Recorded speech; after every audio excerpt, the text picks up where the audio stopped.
আমরা সাধারণত সবাই জানি যে ত্যাগই শান্তি, কিন্তু সেই ত্যাগ করার জন্য কর্মের প্রয়োজন।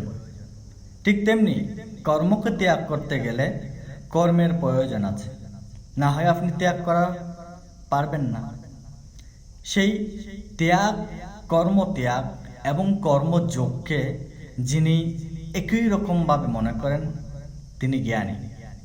গীতার পঞ্চম অধ্যায়ের পঞ্চম শ্লোকে বলা হয়েছে, ইয়ৎ সাংখ্যৈঃ প্রাপ্যতে স্থান তৎ যোগৈরপি গম্যতে একং সাংখ্যং চ যোগং চ ইয়ঃ পশ্যতি স পশ্যতি।